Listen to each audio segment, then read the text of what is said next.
Hi friends, welcome back to my YouTube channel. ಎಲ್ಲರೂ ಹೇಗಿದ್ದೀರಾ? I hope ಎಲ್ಲರೂ ಚೆನ್ನಾಗಿದ್ದೀರಾ ಅಂತ ಭಾವಿಸ್ತಾ ನನ್ನ ಇವತ್ತಿನ ಬ್ಲಾಗ್ನ ಶುರು ಮಾಡ್ತಾ ಇದ್ದೀನಿ. ಇವತ್ತಿನ ಬ್ಲಾಗ್ ಏನಪ್ಪ ಅಂತಂದರೆ, ಮನೆಯೆಲ್ಲ ಕ್ಲೀನ್ ಮಾಡಿದಾಯಿತು ಮತ್ತು ಹಾಗೆ ದೇವ್ರ ಪೂಜೆ ಎಲ್ಲ ಮಾಡಿಕೊಂಡು ಹಾಗೆ ಇವತ್ತು ಮಹದೇಶ್ವರ ದೇವಸ್ಥಾನಕ್ಕೆ ಹೋಗೋಣ ಅಂತ ಅಂದ್ಬಿಟ್ಟು ಎಲ್ಲ ರೆಡಿ ಮಾಡ್ಕೊತಾ ಇದ್ದೀನಿ.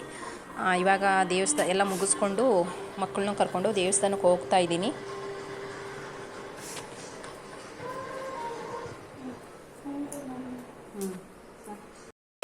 ತೆಗಿ ಹೊರಗಡೆ ಗಾಡಿ.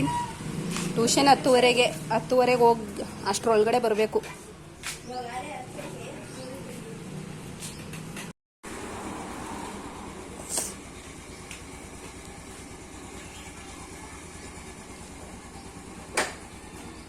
ಹಾಗೆ ಫ್ರೆಂಡ್ಸ್, ನಾವು ಮಾರ್ಕೆಟ್ ಹತ್ರ ಹೋಗ್ತಾ ಇದ್ವಿ. ಒಂದು ಸ್ವಲ್ಪ ತರಕಾರಿ ಏನಾದರೂ ತಗೊಳ್ಳೋಣ ಅಂತ ನೋಡಿದೆ. ಬಿಸಿಲು ತುಂಬ ಇತ್ತು, ಅದಕ್ಕೋಸ್ಕರ ಸಂಜೆ ಬಂದರೆ ಆಯಿತು ಅಂದ್ಕೊಂಡು ಮನೆಗೆ ವಾಪಸ್ ಬಂದ್ವಿ ದರ್ಶನ ಮಾಡಿಕೊಂಡು. ಹಾಗೆ ಸಾಂಬಾರು ಸೊಪ್ಪು ರೇಟು ತುಂಬ ಕಾಸ್ಟ್ಲಿ ಆಗಿಬಿಟ್ಟೈತೆ. 10 ರೂಪಾಯಿ 15 ರೂಪಾಯಿ ಒಂದು ಕಂತೆಗೆ. ಟೊಮೊಟೊ ಕೂಡ ರೈಟ್ ಆಗಿದೆ. ಮನೆ ಕಟ್ಟಕ್ಕೆ ಬಿಟ್ಟುಬಿಡ್ತಾರ. ಅಲ್ಲಿ ಮುಂದೆ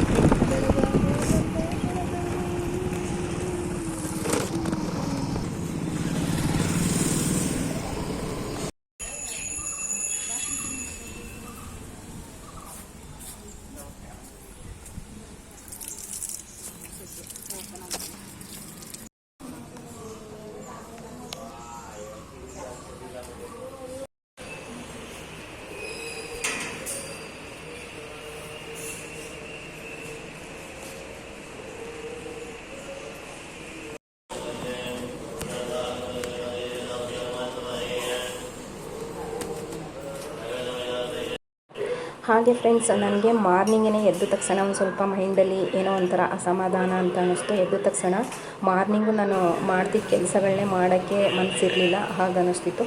ಅದಕ್ಕೋಸ್ಕರ ನಾನು ಇವತ್ತು ವಾರ ಪೂಜೆ ಎಲ್ಲ ಮುಗಿಸಿ ಮನೇಲಿ ದೇವ್ರ ದೀಪ ಎಲ್ಲ ಹಚ್ಚಿಬಿಟ್ಟು ಹಾಗೆ ನಮ್ಮ ಮನೆಯವರು ಡ್ಯೂಟಿಗೆ ಹೋದ್ಮೇಲೆ ನಾನೆಲ್ಲ ರೆಡಿ ಮಾಡಿಕೊಂಡು ಮಕ್ಕಳಿಗೆಲ್ಲ ಸ್ನಾನ ಮಾಡಿಸ್ಕೊಂಡು ಅವನ್ನ ರೆಡಿ ಮಾಡಿಕೊಂಡು ಹಾಗೆ ಇವತ್ತು ದೇವಸ್ಥಾನಕ್ಕೆ ಹೋಗಬೇಕು, ಮಹದೇಶ್ವರ ದೇವಸ್ಥಾನಕ್ಕೆ ವಾರ ಅಂತ ಅಂದ್ಬಿಟ್ಟು ಇವತ್ತು ದೇವಸ್ಥಾನಕ್ಕೆ ಬಂದೆ. ನನ್ನ ಮನಸ್ಸಲ್ಲಿ ಏನಾದರೂ ಬೇಜಾರು ಅಂತ ಅನಿಸಿದ್ರೆ, ಮನಸ್ಸಿಗೆ ಸಮಾಧಾನ ಇಲ್ಲ ಅಂತಂದರೆ ಅದನ್ನು ನಾನು ದೇವ್ರ ಹತ್ರ ಹಂಚ್ಕೊತೀನಿ. ಅಷ್ಟು ಬಿಟ್ಟರೆ ಹೊರತು ನಾನು ಯಾವುದೇ ಸಂಬಂಧಿಕರಾಗಲಿ, ಯಾವುದೇ ಅಣ್ಣ ತಮ್ಮ ಅಕ್ಕ ತಂಗಿ ಈ ಥರದ್ರಲ್ಲಿ ನಾನು ಶೇರ್ ಮಾಡ್ಕೊಳ್ಳಲ್ಲ.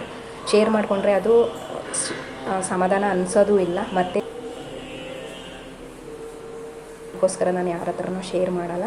ಏನೇ ಇದ್ರೂ ನಾನು ದೇವಸ್ಥಾನದ ಹತ್ರನೇ ಬಂದು ಕೂತ್ಕೊಂಡು ನೆಮ್ಮದಿಯಾಗಿ ದರ್ಶನ ಮಾಡಿಕೊಂಡು ಸಮಾಧಾನವಾಗಿ ನನ್ನ ಕಷ್ಟಗಳು ಏನಿದೆ ಎಲ್ಲನೂ ನಾನು ಆ ದೇವ್ರ ಹತ್ರ ಹಂಚ್ಕೊತೀನಿ. ಏನೋ ಒಂಥರ ಸಮಾಧಾನ ಅನ್ನಿಸ್ತು. ದೇವ್ರು ಮಾಡ್ತೀರಾ ಹಿಂಗೆ ಏನು ಅಂತ ಕಮೆಂಟ್ ಮಾಡಿ ಫ್ರೆಂಡ್ಸ್.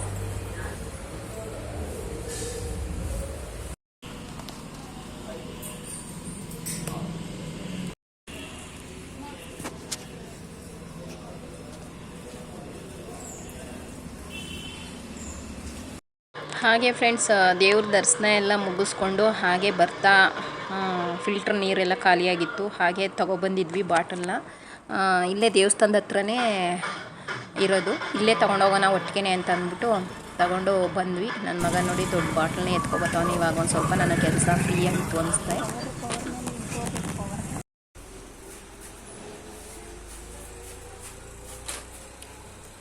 10:30 ಆಯಿತು. ಅಲ್ಲಿಗೆ ಹೋಗೋಷ್ಟರೊಳಗೆ ಕರೆಕ್ಟಾಗಿ ಆಯ್ತು ಟೈಮ್ ಕರೆಕ್ಟಾಗಿ ಕ್ಯಾಚ್ ಮಾಡ್ಬೋದು. ಕತೆ ಹುಷಾರು ಬರ್ಬೇಕಾರೆ.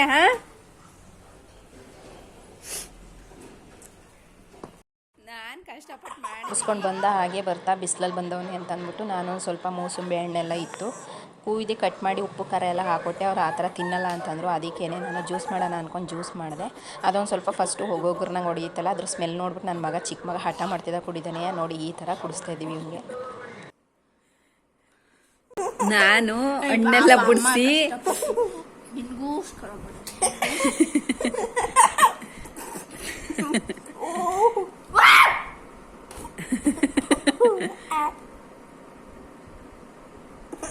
ನಮ್ಮ ಕೈಗೆಲ್ಲ ಚಲಿಸ್ಬಿಟ್ಟು ಮೆಂತು ಕುಡಿತಾನೆ.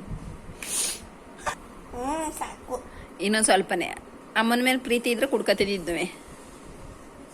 ಇಲ್ಲ ಇಷ್ಟೇ ತಗೋ. ನನ್ನ ಮಕ್ಕಳು ಬೇಸಿಗೆಗೆ ಚೆನ್ನಾಗಿ ಕುಡಿಲಿ ಅಂತ ನಾನು ಜ್ಯೂಸ್ ಮಾಡಿದ್ರೆ ಕುಡಿದಾನೆ ನಾಟಕ ಆಡ್ತಿದ್ಯಾ.